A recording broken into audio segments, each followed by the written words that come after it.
G'day and welcome to Mark and Sam After Work. Today I want to do a video about elevation adders or mill adders, MOA adders, all the different ways of saying, ways to give your scope setup the ability to adjust on for extreme long range shooting. Lots of different ways I get asked that question, and I suppose as to what's best and how things compare and all the rest of it, really all the same question, trying to find out what I'd recommend, and really what it comes down to is what suits your combination. Of course, keep in mind, I know I'd start with the king of this table, the one that goes the furthest, the one that can do the most, is the Charlie Chirac, which sits here. That, and there's a combination which I don't have of the Delta, which is the one for which you'll see on the ultra long range shot in the way of almost going to artillery angles with your rifle and on the shots you're doing. That's it there. For most of us, but if you come back to what you're really using, that's the big one. So if you want the biggest one, that's where you go. If you're really after the one that suits you the most, then it really comes down to you working out what you're really doing. So the things you need to keep in mind with that is the rifles that you do shoot, are shooting, going to shoot, that sort of stuff, that matters. The distances you really can get to, the distance you can really shoot, and the elevation they're at, not the shot elevation, the altitude. The different air pressure changes things. What I'm actually saying is you've got to do some maths on what elevation you actually need, and that's where you'll find your answer. Now, let's say, well, that's pretty much I've thought about, that's how I'll go through this video. If your shots are going to need somewhere between 100 and let's say 100 and 200 minutes of elevation, that's really what you're going to need. And that's as much as you're realistically going to need in what you're shooting. Well, then I would say the places I would go, there's all the table can be involved, but the things I would do to get to that place. The first thing I would do is get a scope with as much internal elevation as, well, I shouldn't say as much. Around 120 minutes is the benchmark. And once you go past 120, maybe 130, you tend to find some compromises. What I mean by that is in some of the variable power ones, once you go past 130 minutes of elevation, you can lose a little bit of clarity. Doesn't mean you can't do the job, but it can be a little bit harder to get proper clarity. You start coming back in power and things like that. And all you actually need is around 15 by in the way of power. You can use, and it's nice to use, 20, 25, 30, 35. It's nice to use those sort of things, but you can do all that with 15 power, so 15 by zoom, I suppose you'd say. So you can do it in those situations, but like I said, around 120 is a benchmark and where I'd normally go. These are a couple of scopes that I use. Well, I use a few of the Night Force Attackers, and this is the Valdada, the Recon Gen 2. Both great scopes. Lots of other great scopes too, don't get me wrong, but around 120 minutes is where you're chasing. Now, in that setup, keep in mind if you've got that amount of adjustment in your scope, you also need to set your scope up properly. So that means that it's on a custom rail, and I've done videos on this, but if you've got 120 minutes, you need approximately 60 minutes in your rail-based combination, about half of it. So then you can 0 at 100 and then dial up to get a full 120 minutes elevation is where you start from in that situation. Now you could just do that, and you can go up the table a fair bit, up to this is the Night Force Wedge or the Charlie Chirac. The Night Force Wedge is probably the one I would use if you're only going to 200. Nice, simple, whether it's clipping on the front of the rail or screwing on with our adapter system. But that combination gets you with 120 minutes, and one of those you've got 220 minutes and nice adjustment all the way through the range in various ways of doing it. If you've just got a 150 minute shot, then you can put this on at 100 minutes and dial up this 50 minutes, there's your 150 minutes. Nice and simple. So that's one way of doing it. Bit more expensive way of doing it, of course. You could also do it with the Charlie Chirac. There's some other benefits with the Charlie Chirac with its nice high, it's a prism system, so it actually changes the light so you look up higher over a tall barrel. It's adjustable so you can vary it around, that side of things, so there's nice features. Probably more than you need for that sort of shot, really made for the bigger stuff, but you could use that. You could use these adjustable bases here, both the vernier style and the lock-up style of these ones here, which give you that sort of adjustment. They work quite nicely too. You tend to be tilting your scope more than I like with these systems, trying to use them up past the 100 minutes of elevation. And the vernier style I'm not a big fan of. There tends to be shot-to-shot issues, only slight ones, but the engineering of it, and some of the better ones will do a better job, but I'm not a huge fan of the scope position with the bell going down and the eye relief, the eyepiece going up. So I would tend to not use those, but they will still work. The one I do use, and to be truthful, what I would use for that shot, that somewhere between 100 and 200 minutes, is I would use a combination that I use. For those shots, largely this is what I would use. I use the Air Attack adjustable base, which has 70 minutes of adjustment in it. So that means what I do in my combination is I have a 60-minute rail, then I bolt on this Air Attack, which is a nice mono base, it's a mono set of rings, so it clamps together, and then it has a cam that gives me another 70 minutes of elevation. And generally I find if I set my scope up properly, I tend to get a little fudge above the 120. In most of them it's 124, 126, 128, that sort of neck of the woods. With 70 minutes in the adjustable Air Attack, 126, that's 196 minutes of elevation. So largely that does the job and does it really well.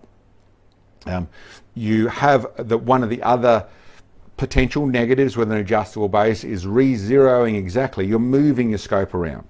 I like these because they lock up properly. They've got a proper lock up where one bit of the adjustable side to the fixed side clamps together with two heavy bolts that bolt it down. So there's no shot-to-shot inaccuracy with this. The only thing you're going to be careful with is re-zeroing exactly can be a little problematic. You've really got to do it right. These cams work quite well. They're quite nice and they are pretty damn good, but it is still something you've got to figure out how to use properly. The likes of the other styles, re-zeroing can be a fair bit more difficult depending on the thing. The reason I like these, the Air Attack, is it gives me, it's only 70 minutes, so I'm not moving the scope too far in the way of canting it for. It's about the acceptable maximum I like to go to. But the other feature is I use these because they run over lots of rifles. I can then get my, as I said, to set up 120 minute scope properly, I need approximately, well I need roughly half of that in the base setup. So if I'm plonking one of my scopes onto a rail that's just zero, like I've got a really nice action with a zero rail on it, I can then dial up this 60 and I've got my scope in that functioning form. I don't get any more, well in that case I'd get another 10 minutes, but I don't get any more than that, but I still have my 100 yard zero and it's able to use full internal elevation on this scope. So that would be a good combination. In that sort of format, then I would use this and I would use the Knife Force wedge to go on the front. That does the job really nicely. That's all locked up. I zero it properly at 100 yards. I can dial up properly there. And then I've got with this wax on and we go to the 200 minutes elevation. So that's, I think, a nutshell of where I would go for that amount of elevation. Okay, let's say we're now looking at a 150 to 200 minutes of to 250 minutes of elevation. That changes the conversation a little bit because it then turns into, you can't necessarily, well, at 250 minutes you can get away with, this isn't going to get there. One of these will, one of the adjustable bases will, but I tend to find in that combination you're tilting your scope over too far. So really it moves into that sort of elevation is a choice between the wedge and the Charlie Tarak. With really at that level, the wedge is probably the one I would pick, although the Charlie Tarak is right on the edge of it, because it's actually got some real benefits inside of it. Now I suppose I talk between these two now. Either way, you've got a good scope set up properly, and whether you're running in an adjustable base like this Air Attack or you're just running it fixed, both of these two come into it. In going to the 250 minutes in a fixed scope, so you just have it fixed, there's no adjustment in your scope, then really it's not the case. The wedge can't get there. It's only going to give you another 100 minutes. So I suppose with a little bit of holdover, you can go there, run 30 minutes of holdover, then you can get there, but you're running a compromise in that sort of level. So it really moves into that's where the Charlie Tarak takes over. If you have a little bit of adjustment, like what I run, then 250 minutes is roughly where I'll run the wedge to. That's where it works nicely too. You know, that's really, and you might get a little bit further, but at that point you start to, depends on your barrel length, depends on your muzzle brake size, depends on your scope height as to whether you can go past the 250 minutes with this sort of combination. But yes, I can. If I have this set up to where I've got this scope, it can be adjusted to the, like I said, 190. Let's go with 120 minutes and 70 minutes, so 190 minutes of elevation. In theory, I can put this on the front, and that's 290 minutes of elevation. So in that case, this is the 100. There's a 51 as well, but this is the 100-minute wedge. The reason I say in theory is it depends. If you've got a long barrel, decent sized muzzle brake, you'll find that it won't get there. You'll start looking through the barrel, so it can't get there. The advantage that the Charlie Tarak has is it's a periscope system, and it sorry, periscope like that, no, like that. So there's two mirrors, one there and one there. It actually takes the light in from up higher, so it gets to look further from a higher position over the barrel. That gets you over barrel mirage a bit, but it certainly lets you use longer barrels for the same amount of elevation. So not quite as simple as just distance, but at 250 minutes we're in a changeover point. Once you go to the 300 minutes is what you're really trying, 250 minutes and on, then the Charlie Tarak is the king, is the one to go with. And I suppose the only decision that comes after that is if you're really going into the artillery sort of shots, so you're going into the 350, 400 plus minutes of elevation out to 500 minutes of elevation, then you are in the Charlie Tarak world, but you're also in the Delta, which is another periscope system. This one moves the light to the side, so then you can have an elevation where your barrel's up and your image is down to where you can actually would have been looking through the barrel, but you're actually looking to the side of the barrel. Still aims perfectly. It's not going to shoot to the left or anything like that. It's just a case of transferring that light, and it's for that really ultra long range stuff. Probably when we've gone past normal rational shots, we're going into the extreme long endeavors, past the level of normal sort of shooting. But that's like I said, that's the big dog end of the table. So I think that's probably a pretty straightforward nutshell of where you're at. As said, up to 200 minutes of elevation, the wedge is in it. These are in it for sure. The way I do those shots is with an air attack and a good scope. That's how I do 200 minutes of elevation. 250 minutes of elevation, then I really am going to the wedge.